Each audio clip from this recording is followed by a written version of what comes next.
রাসূল সাল্লাল্লাহু আলাইহি সাল্লাম বলেন, 3 শ্রেণীর মানুষ জান্নাতে যাবে না, তার মধ্যে আপনি আছেন। নিজেকে বাঁচানোর চেষ্টা করেন। 3 শ্রেণীর মানুষ জান্নাতে যাবে না।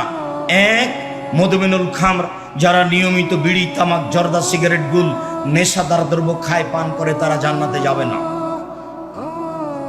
2, আর রাজলাতু মিনান নিসায়ে, পুরুষের বেশধারী নারী, যারা পুরুষের জুতা স্যান্ডেল পরে, যারা পুরুষের শার্ট প্যান্ট পরে, যারা পুরুষের পোশাক পরে, তারা জান্নাতে যাবে না।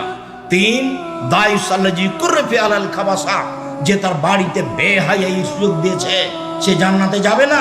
যার মেয়ে, যার স্ত্রী নগ্ন পোশাকে চলে, সেই জান্নাতে যাবে না।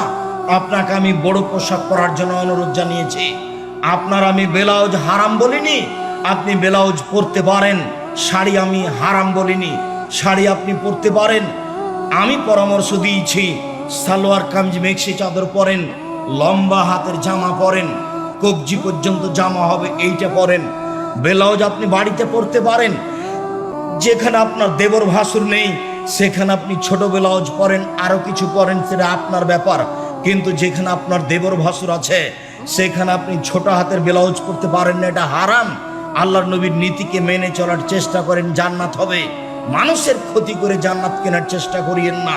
আপনার জন্য জান্নাত একেবারেই সহজ, আপনার জন্য জান্নাত একেবারেই সহজ, আপনার জন্য জান্নাত একেবারেই সহজ।